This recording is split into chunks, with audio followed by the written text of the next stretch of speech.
My husband always forbade me from buying lottery tickets. But while he was on a business trip, I secretly bought one for $2. It turned out I had won $73 million. I decided not to tell him. What happened the next day? Good day, dear listeners.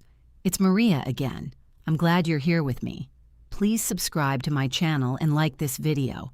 And also, let me know in the comments which city you're listening from. That way I can see how far my story has traveled. People always say that money changes everything. I used to think that was a cliche, the kind of thing you needle point on a pillow and hang in a kitchen that smells like casserole and quiet resignation. But I know now that it's the truest sentence ever spoken. Money didn't change everything for me. It just finally let me see everything that had already changed, long before that Tuesday afternoon when I stood in a gas station on Maple Creek Road and stared at a lottery ticket like it was a grenade with the pin already pulled. My name is Sarah Mitchell. I was 38 years old and I had spent 11 years being Derek Mitchell's wife. To anyone looking in from the outside, we had a good life. A 4-bedroom house in Crestwood, Ohio, 2 cars in the garage, his a black Audi, mine a 4-year-old Honda Accord that he picked out because it was, in his words, practical. Our daughter Lily was 9. She had Derek's dark eyes and my stubborn chin, and she was the single best thing I had ever done with my time on this earth. We had a yard with a tire swing. We went to his parents' house every Thanksgiving. I packed his lunches on Mondays through Thursdays because on Fridays he liked to go out with his colleagues. It looked fine. It felt like a slow suffocation. Derek was not a violent man. I want to be clear about that because I know what people assume when a woman says her husband controlled her. He never raised a hand to me. He didn't need to. Control, I learned over 11 years, is much more efficient when it wears a reasonable face. He controlled the money. Every dollar that came into our household went through him. His salary as a regional sales director, the small income I made doing bookkeeping for local businesses from home. I had a debit card linked to a joint account, and every week he reviewed the statements, not secretly, openly. He would sit at the kitchen table on Sunday evenings with his reading glasses on, scrolling through the transactions on his laptop, and occasionally he would look up and ask me about something. A coffee shop I'd visited, a birthday gift I'd bought for my friend Karen. It was always framed as a question. It never felt like one. He had rules, not written down. Derek was too smart for that. But they were rules nonetheless. No expensive purchases without discussion. No credit cards in my name. No gym memberships, no spa treatments, no frivolous spending, and no lottery tickets.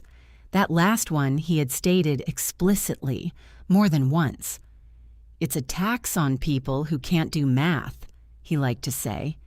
His voice would carry that particular tone, patient, slightly tired, that told me the conversation was over before it started. I had stopped arguing with that tone years ago. It was easier to nod.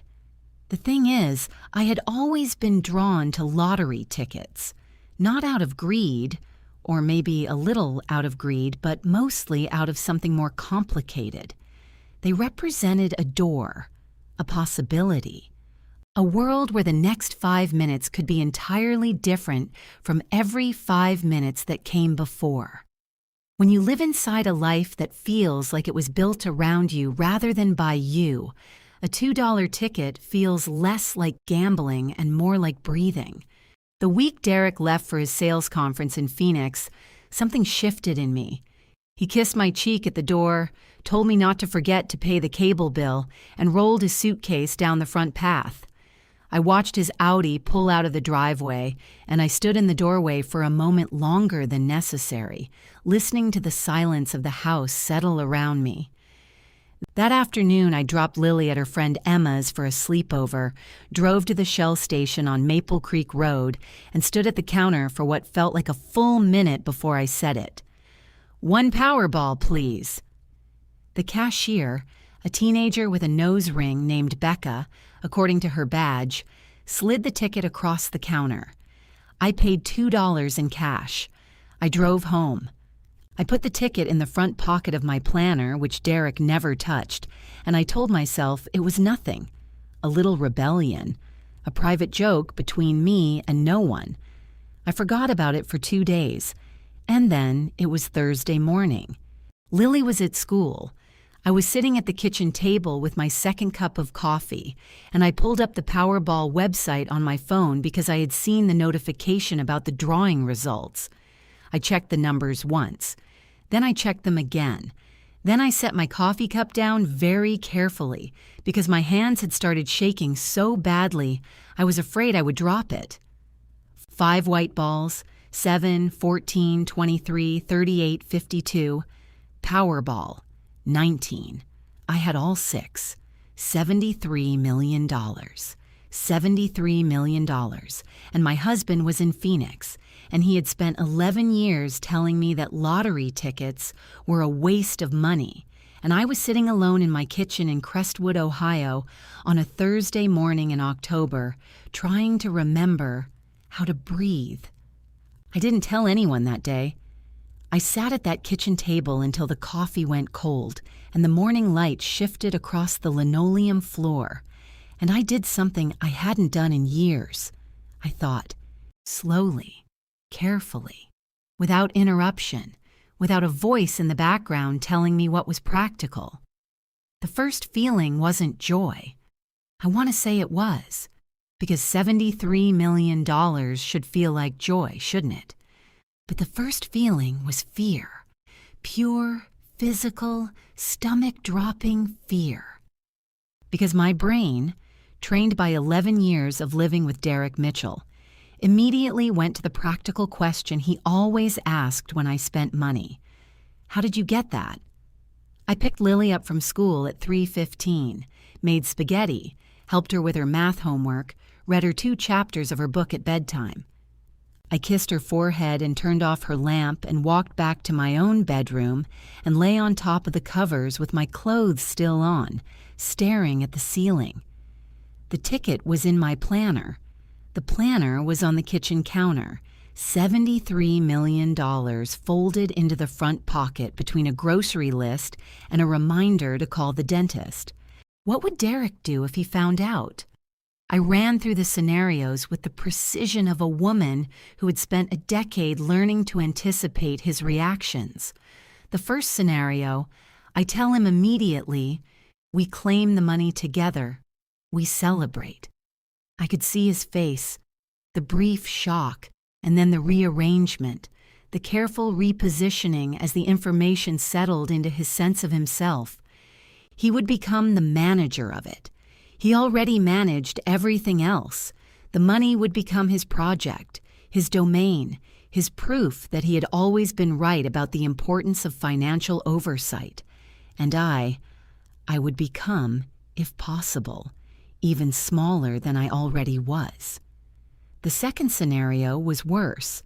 What if he used it as proof that he had been right to control me all along? What if he said, "See?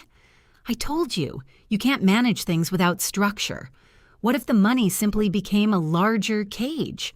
And then, lying on that bed with Derek's pillow still holding the faint smell of his cologne, something else occurred to me.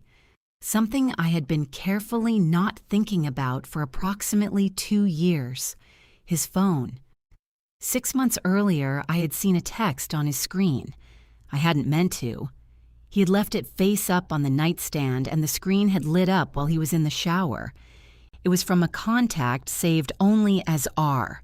2 words, "Miss you." I had put the phone back exactly as I'd found it. I had told myself it meant nothing. I had become very good at telling myself things meant nothing. But lying there that Thursday night, I let myself ask the question I had been starving for 2 years. What if it wasn't nothing?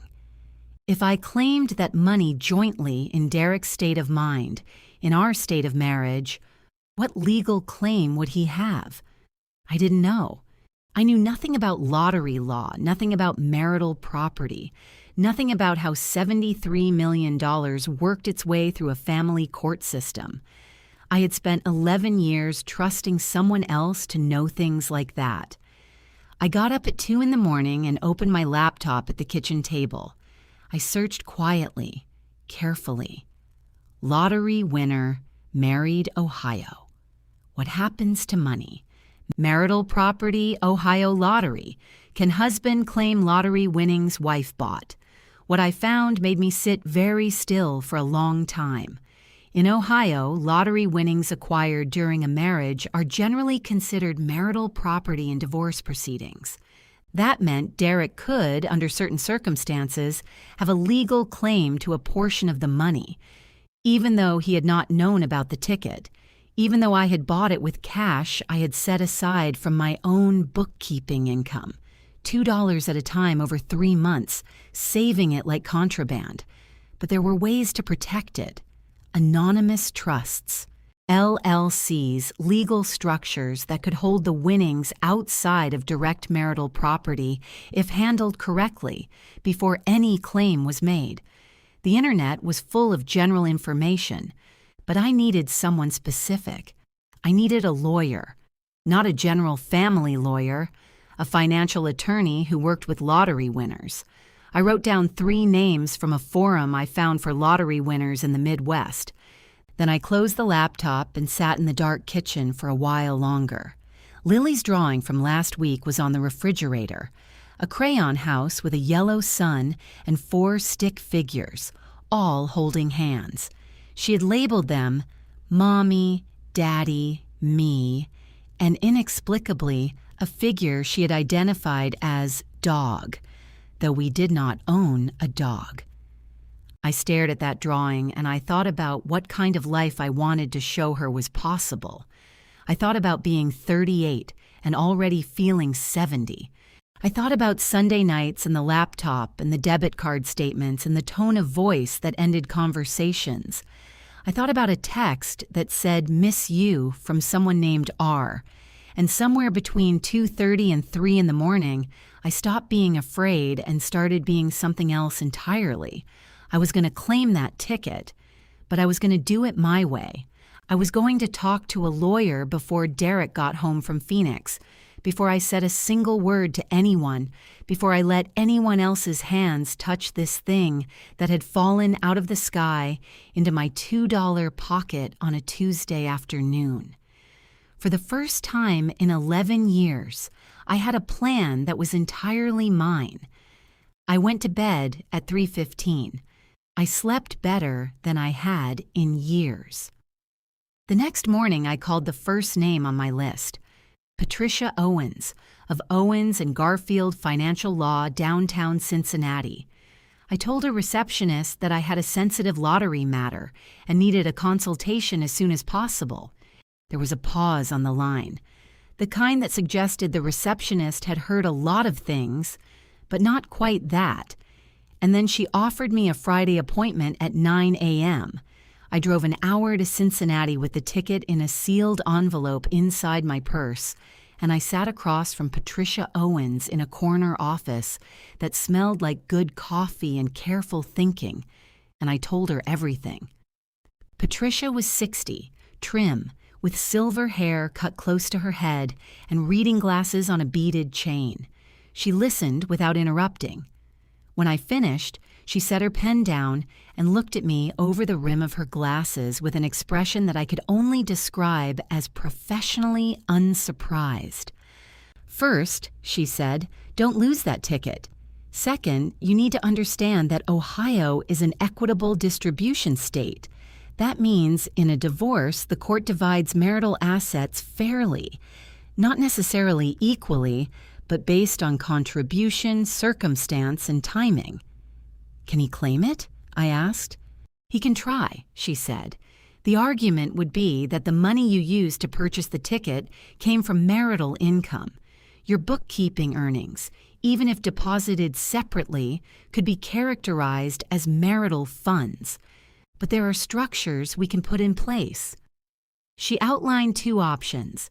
The first was a revocable living trust, established in my name only, into which the lottery winnings would be directed, rather than a direct personal payout. The second layer was an LLC, which would hold the trust assets and add another barrier between the money and any personal legal exposure.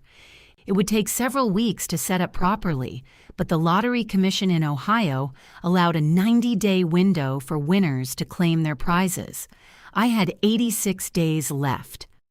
"One more thing," Patricia said, leaning forward slightly. "Before we proceed, I need to ask, are you currently contemplating divorce?" I looked out her window at the Cincinnati skyline, gray and clean in the October light.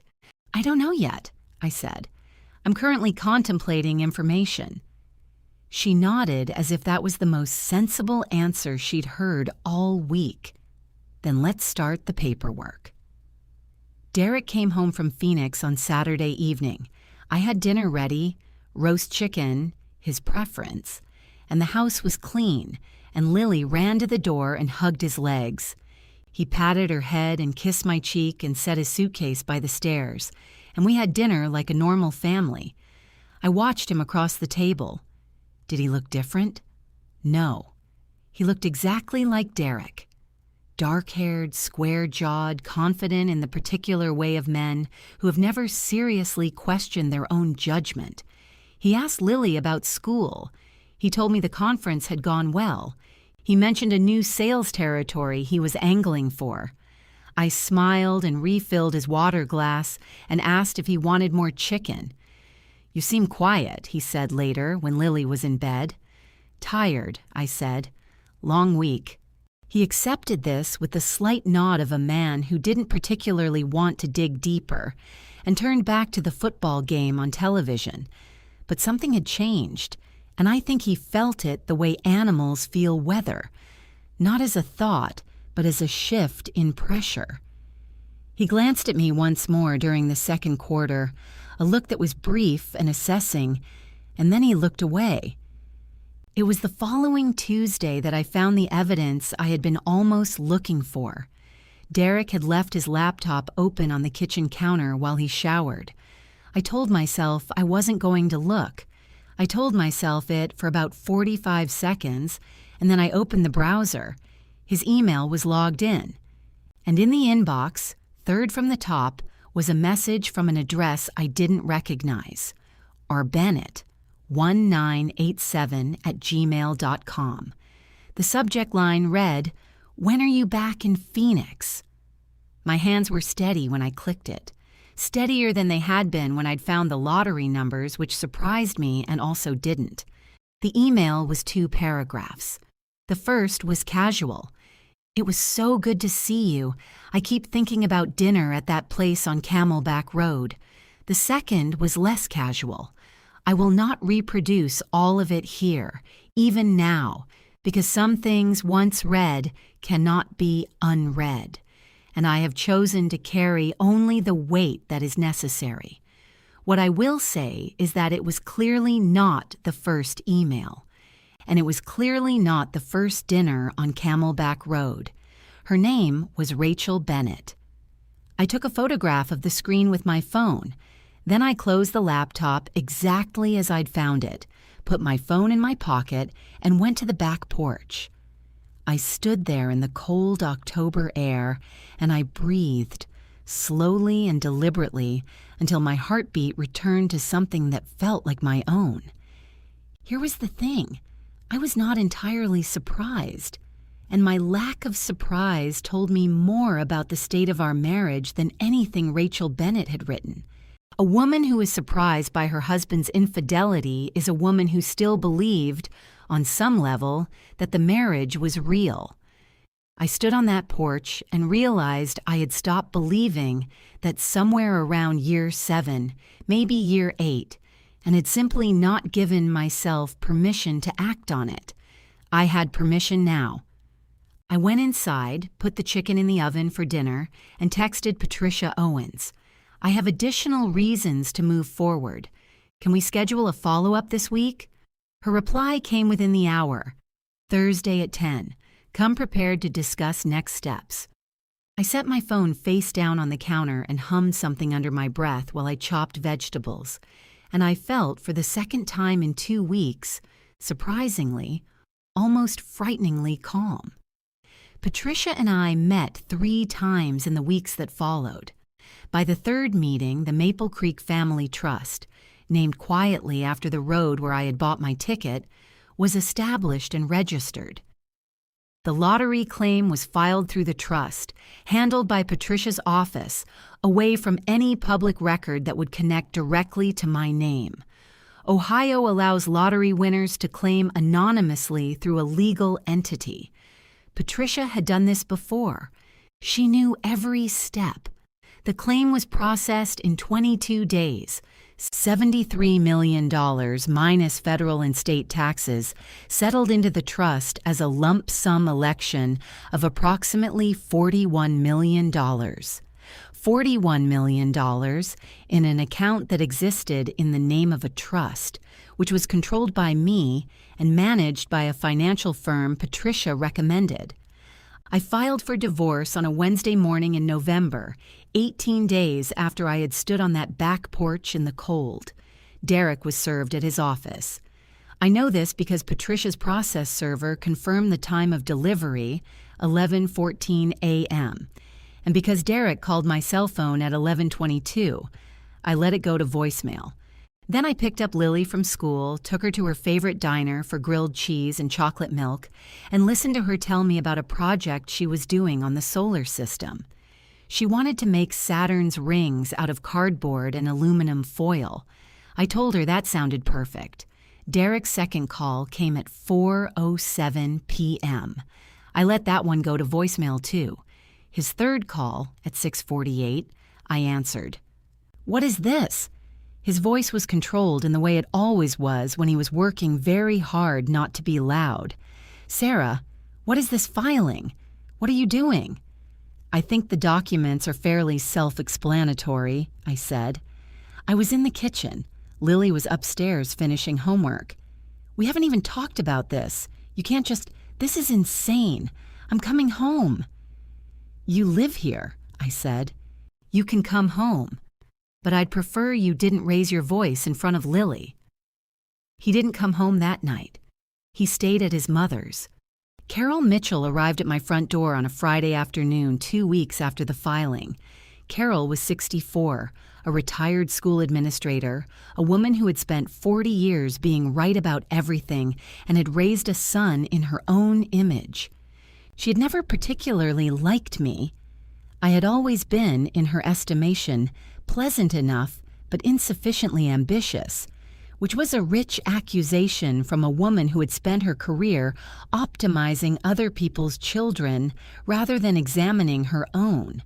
She was wearing a camel wool coat and a look on her face like I had personally offended the laws of nature.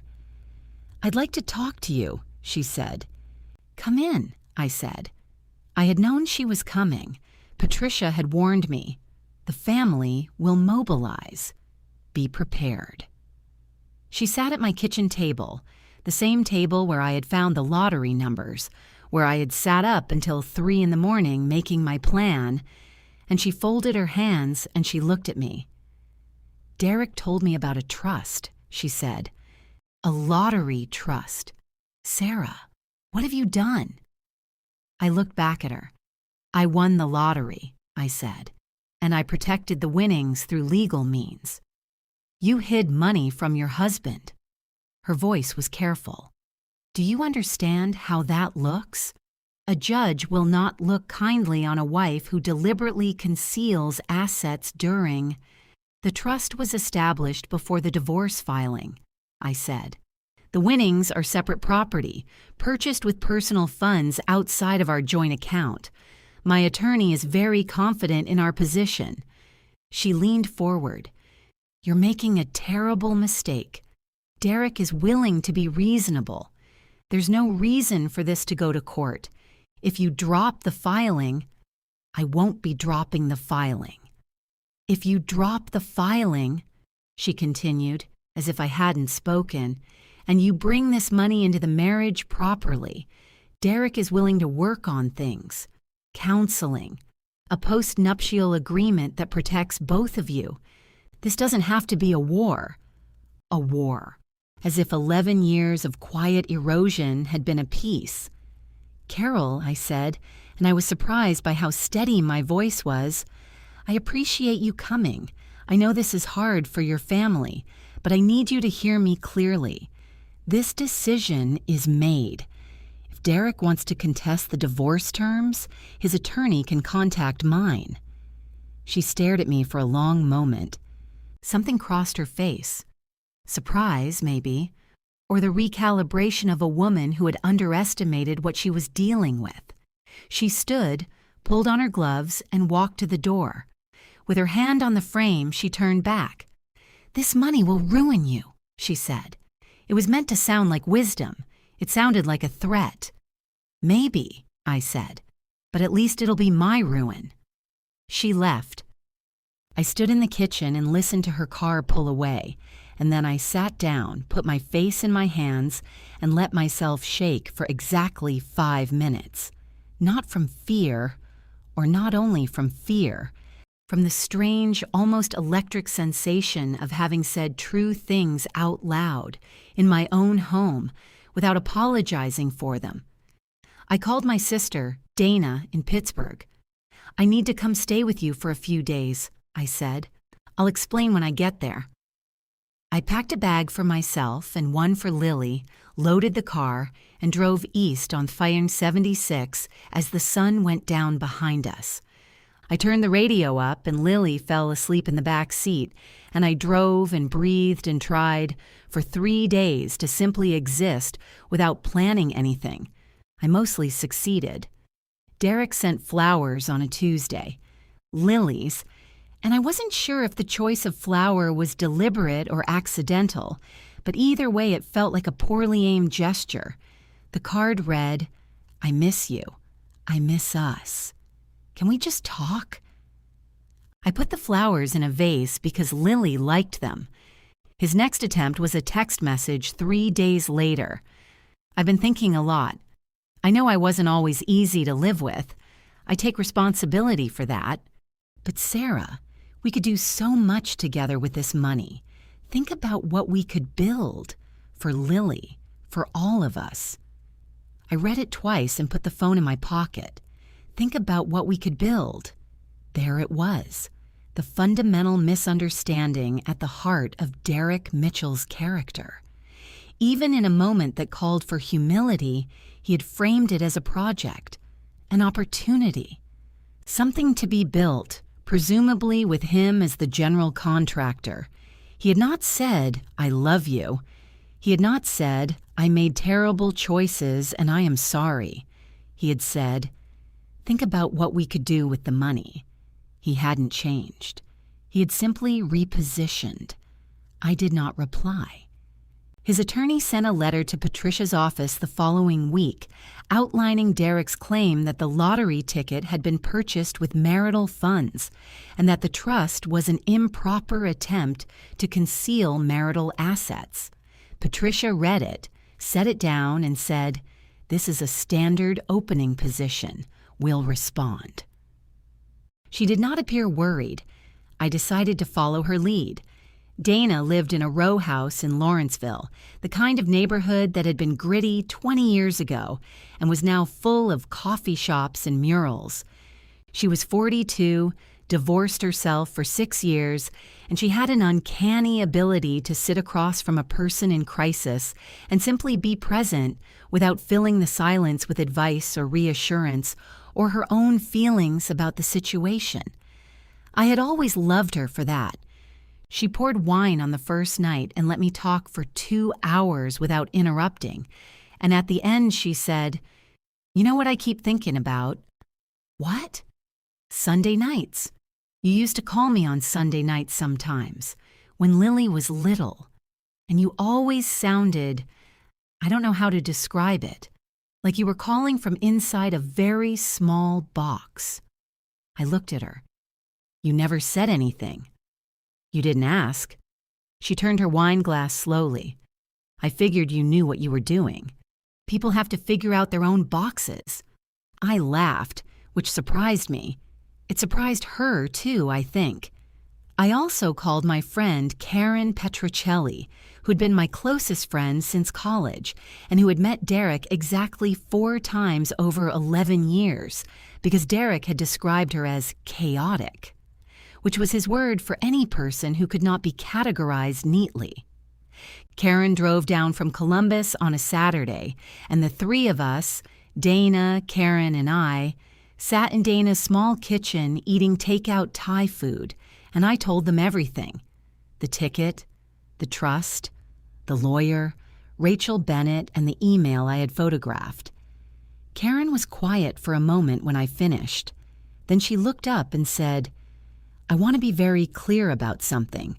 You bought a $2 ticket in secret, won $73 million, established a legal trust, hired an attorney, gathered evidence of infidelity, filed for divorce, stood down your mother-in-law, and drove to Pittsburgh, all in approximately 6 weeks?" "Yes," I said.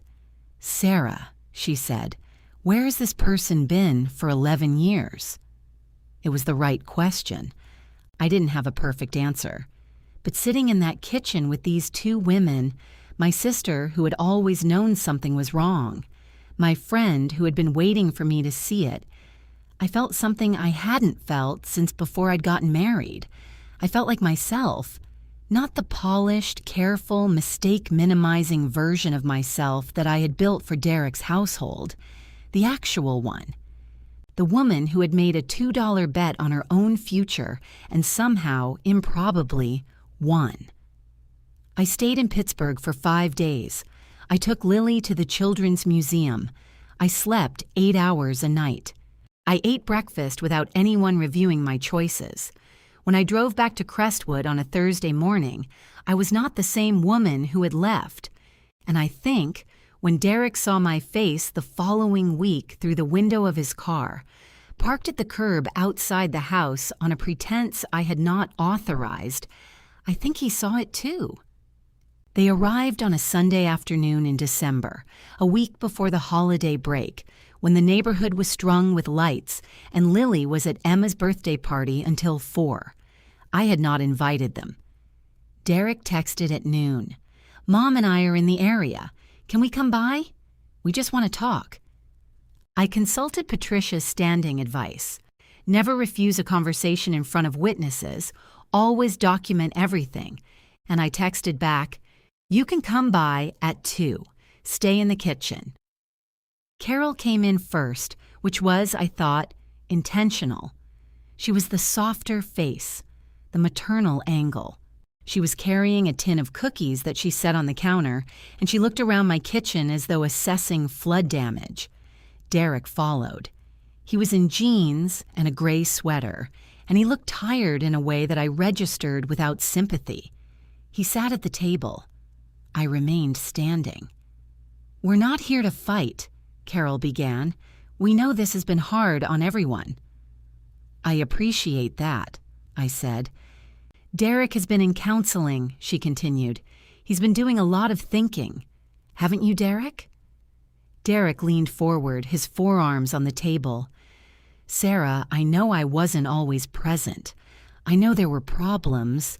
I'm not going to pretend otherwise." He looked at his hands. "But Lily needs her family together, and I think if you step back from all of this, you'll see that what we had was worth saving."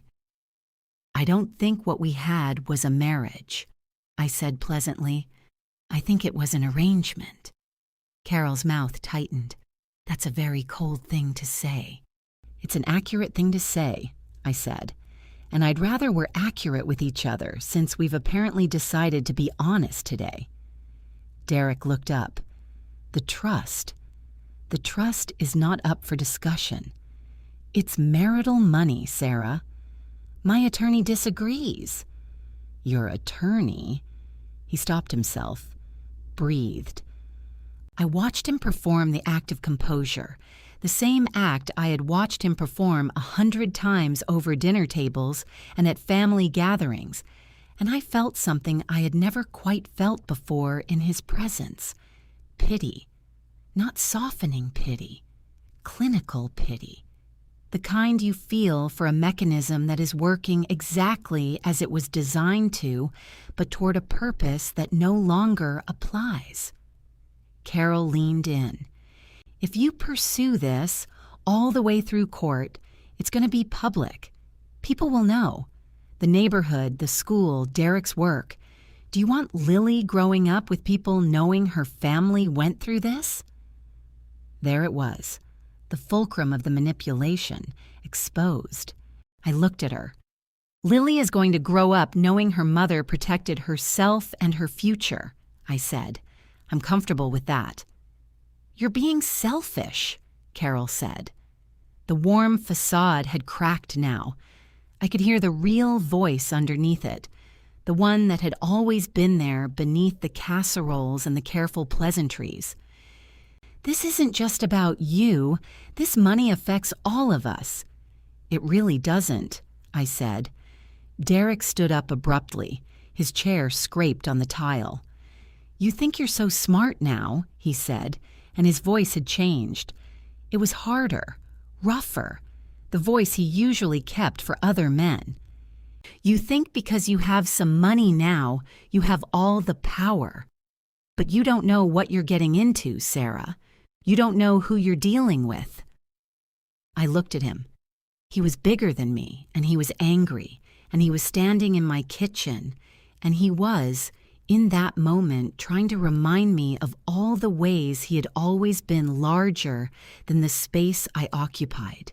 And for 1/2 second, something cold moved through me, because I knew, logically, that he would not hurt me.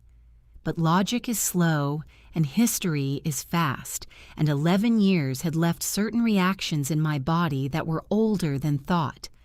And then that 1/2 second passed. I know exactly who I'm dealing with, I said. I've known for 11 years. I just recently started acting accordingly. He held my eyes for a long moment. Then he picked up his jacket from the back of the chair and walked out. Carol followed him, pausing at the door long enough to give me one more look. Part fury. Part, I thought. Something that might have been the first rough edge of respect. The door closed. I stood in the kitchen. My heart was beating fast and my palms were slightly damp, and the tin of cookies sat on the counter where Carol had left it. I picked up the tin and put it in the trash can. Then I called Patricia and described the conversation in detail, as she had instructed me to do after any contact.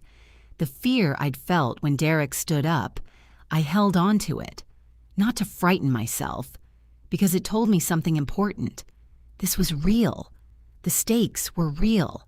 And every time I felt afraid and kept going anyway, the woman I was becoming got a little more solid.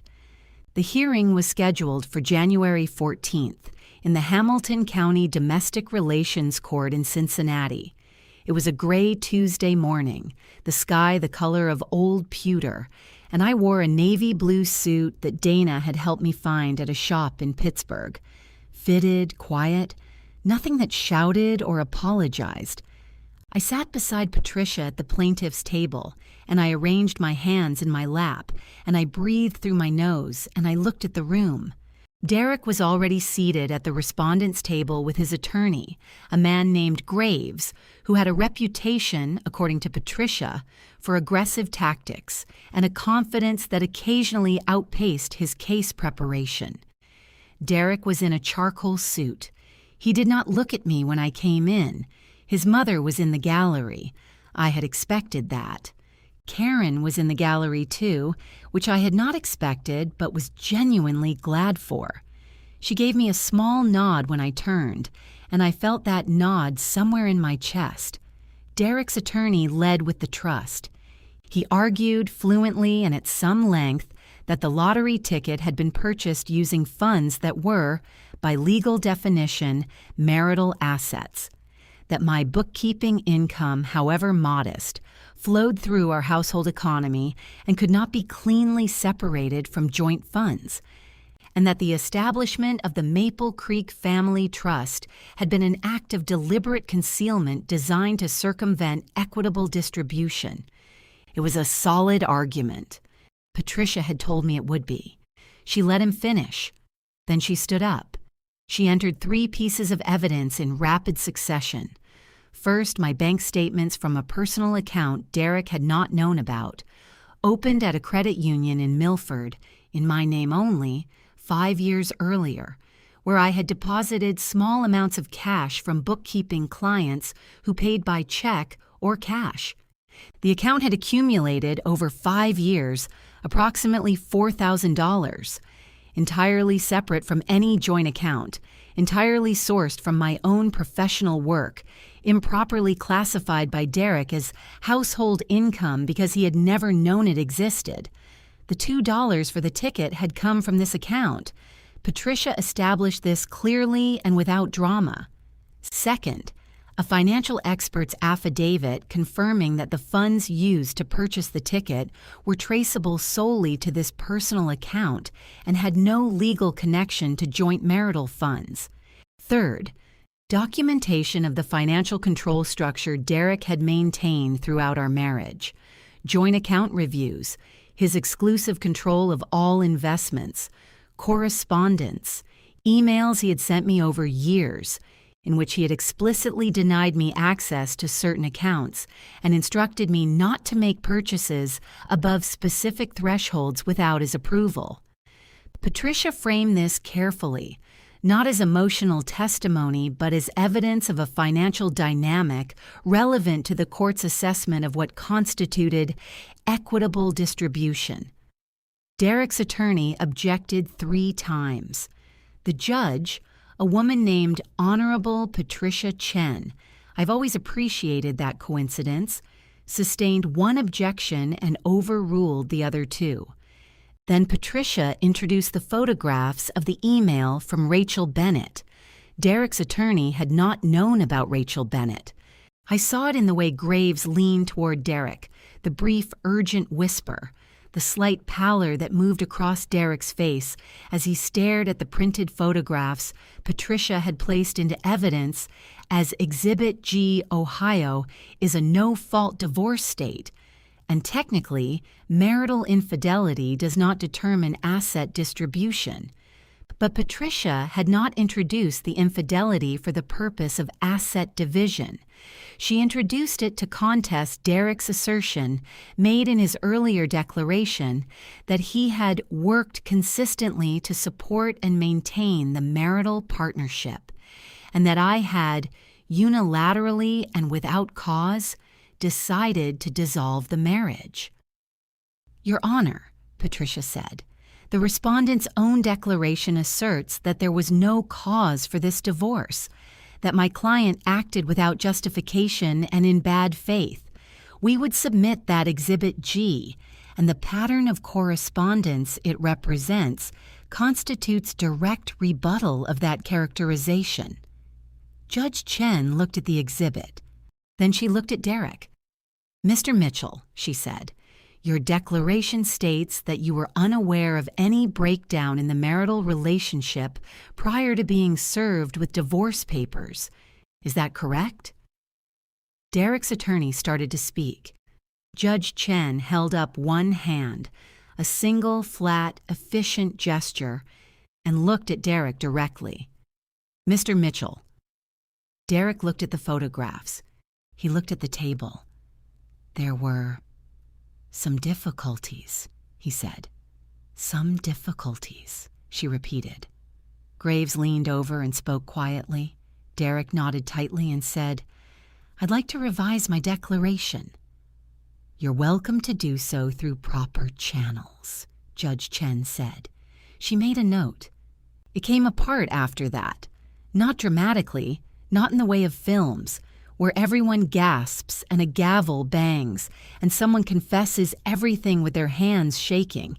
It came apart the way lies usually do, quietly, piece by piece, each small retraction making the next one necessary. Derek's claim that the trust funds were marital property was weakened by Patricia's financial evidence and ultimately rejected by the court's assessment that the personal account funds were sufficiently separate. His claim that I had acted in bad faith was undermined by the infidelity documentation and by the financial control evidence, which the judge noted in her observations. At one point, Graves asked me on cross-examination whether I had intentionally hidden the trust from my husband. I said, "I did not inform my husband of my private financial activities. He did not inform me of his." There was a silence in the courtroom. I looked at Derek. He was looking at the table. He looked, for the first time since I had known him, genuinely small. I had not wished for his humiliation, but I was not sorry for it either. Judge Chen issued her ruling 3 weeks after the hearing, on a Thursday morning in February. Patricia called me at 9:12 a.m. I was in Dana's kitchen in Pittsburgh. I had gone back for support during the wait, and I was drinking coffee and watching snow come down outside the window when my phone rang. "We won," Patricia said. 2 words. I sat down. The ruling was comprehensive. The Maple Creek Family Trust was confirmed as Sarah Mitchell's separate property, established with demonstrably non-marital funds, and therefore excluded from equitable distribution. The court found no grounds to pierce the trust or reverse the claim. $41 million intact. On the matter of the marriage itself, the court awarded me primary physical custody of Lily, with Derek receiving regular parenting time on a schedule agreed upon by both parties. Derek would pay child support based on his income. He would retain his car, his retirement accounts, his half of the equity in the Crestwood house, which would be sold, proceeds split. It was, by any measure, a fair ruling, equitable in the truest sense. He did not gain anything he was not entitled to. He simply gained nothing more. He had wanted $41 million, or a claim to it, or at minimum a mechanism by which he could continue to manage and shape the landscape of my financial life. He received none of those things. Patricia filed the final paperwork on a Friday. The divorce was finalized on March 3rd. I drove to the courthouse that March morning alone. I had offered to let Dana or Karen come, but this felt like something I needed to do by myself. Not out of bravery, but because some endings are private, in the same way some beginnings are. I signed the last documents at a window on the 4th floor. A clerk stamped them. I walked out through the glass doors of the Hamilton County Courthouse into a morning that was cold and bright and smelled like thawing ground. I stood on the steps for a moment, just stood there. Downtown Cincinnati moved around me. Cars, people, the clatter of a city going about its indifferent business, and I breathed the February air and thought about nothing in particular. Then I walked to my car. My car, which I had bought myself 3 weeks earlier. A used but excellent Volvo station wagon, dark green, which I had chosen entirely alone, without anyone's opinion on practicality. I drove home, not to the house in Crestwood, that was already under contract with a realtor. I drove to the apartment I had rented in Cincinnati's Hyde Park neighborhood, on the 2nd floor of a building with tall windows and hardwood floors, where Lily had already christened her room with a poster of the solar system and a shelf for her books. I unlocked the door. The apartment was quiet and full of light. I sat in my kitchen, and I made myself a cup of coffee, and I did not review any statements or check any accounts or anticipate anyone's tone of voice. I sat and I drank my coffee, and I looked out the window at the street below. For the first time in 11 years, I did not know exactly what was going to happen next. It was the best feeling I had ever had. Derek did not take the ruling gracefully, which surprised no one who knew him. He and Graves filed a motion to reconsider, which was denied. He made a comment at Lily's school pickup one afternoon in front of other parents that I will not dignify by repeating, and which resulted in a brief, mild-toned letter from Patricia that seemed to settle the matter. He stopped. Carol did not speak to me again. I did not expect her to. I had no particular animosity toward her. She was a woman who had raised her son in her own image and was now witnessing the consequences of that project, which seemed punishment enough. Rachel Bennett, as far as I know, never materialized into anything lasting. A friend of Karen's who had a peripheral connection to Derek's professional circle mentioned, casually and without having any idea of its relevance to me, that he had started dating someone in Phoenix and it had lasted about 3 months. I filed this information away and felt nothing about it except a mild anthropological interest. My attorney billed me for $42,000 in total fees. I paid it the same day the invoice arrived. The summer after the divorce, I bought a house. Not a house for show, not a house to impress anyone or demonstrate anything to the neighborhood. It was a 1920s craftsman bungalow on a quiet street in Hyde Park with a deep front porch and a garden that had been allowed to go a little wild by the previous owners, which I decided to keep mostly that way. There was a tire swing in the backyard. I had not planned it, it was simply there when I saw the listing. And when Lily came with me to the viewing and ran straight to the backyard and grabbed the rope, I put in an offer that afternoon. We moved in on a Saturday in June. Karen drove down from Columbus to help. Dana came from Pittsburgh with a bottle of champagne and a hanging fern for the front porch. The three of us carried boxes and argued about where to put the bookcase and ate pizza on the floor of the living room, while Lily fell asleep on a pile of blankets and the summer evening came through the open windows. I am not going to pretend that the first year was without difficulty. Lily had hard nights when she missed her father, which was appropriate and healthy, and which I held space for as carefully as I knew how. She and Derek maintained their relationship. He was, I had always known, genuinely devoted to her in the way that men sometimes manage to be better parents than spouses. He saw her every other weekend and on holidays, and I did not obstruct this, because Lily was not a territory to be won. She was a person. I bought a new bookkeeping software system and redesigned my business.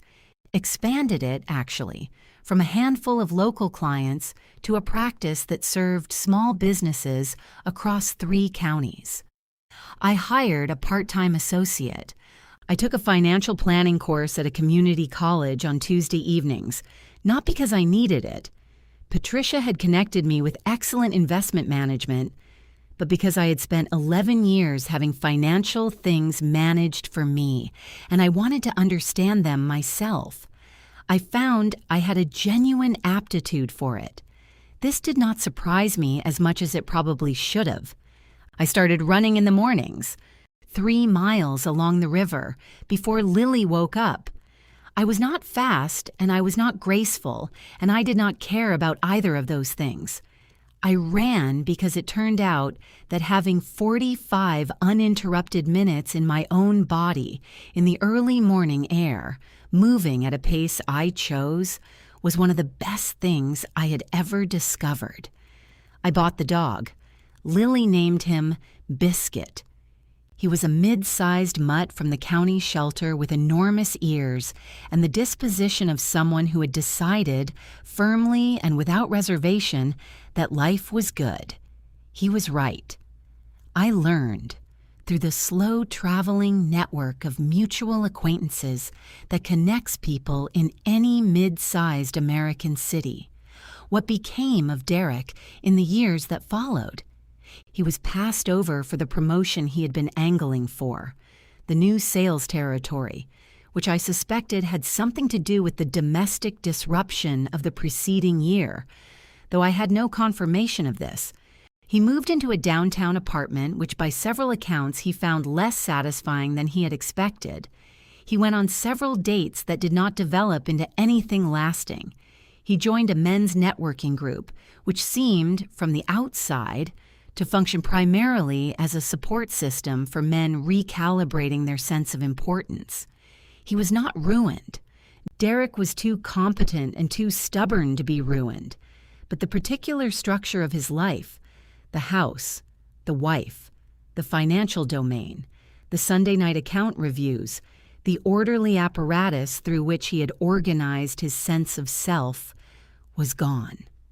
And from everything I understood about Derek Mitchell, that loss was its own substantial punishment.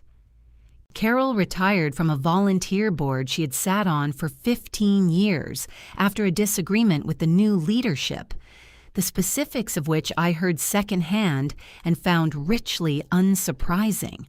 She moved to a smaller condo in the suburbs. She and Derek had dinner together on Sunday evenings, which I imagined, without much charity and without much guilt, was a meal characterized by a great deal of careful agreement. I am not a person who believes in fate exactly. I don't think the universe arranged for me to win $73 million because I had suffered and deserved it. I think I bought a ticket because I was lonely and slightly reckless on a Tuesday afternoon, and the numbers came up, and then I had to decide what to do with the fact that the numbers had come up. What I do believe in, what I learned, slowly and at some cost, is that the decisions we make in the first hours after our lives change are the ones that define what kind of person we become. I could have called Derek from that gas station parking lot. I could have folded the ticket into the joint account and let it become another thing he managed. I could have been grateful that my circumstances improved without ever addressing the circumstances themselves. I didn't. I sat at a kitchen table at 2 a.m, and I thought carefully, and I made a plan, and I followed it. That is the part I am proud of. Not the money and not the outcome, but the choice to think clearly in the face of fear. Lily is 12 now. She built Saturn's rings out of cardboard and aluminum foil for her project, and they were spectacular, and she got the highest grade in her class, and she told me afterward that she wanted to be an astronaut or possibly an attorney, and both options seemed, to me, equally excellent. We have a good life. I want to be accurate about that, the way I have tried to be accurate about everything since that October morning. It is a genuinely good life. Not perfect, not uncomplicated. Not one where the grief of a failed marriage simply evaporates, or where Lily never has a hard day, or where I don't still occasionally hear Derek's tone of voice in my own head when I'm about to spend money I don't need to justify, but mine, entirely, completely, irrevocably mine. What would you have done? I'm not asking to judge.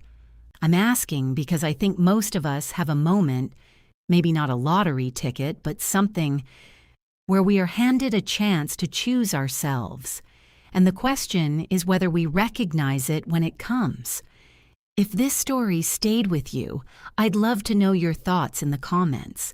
And thank you genuinely for listening all the way to the end.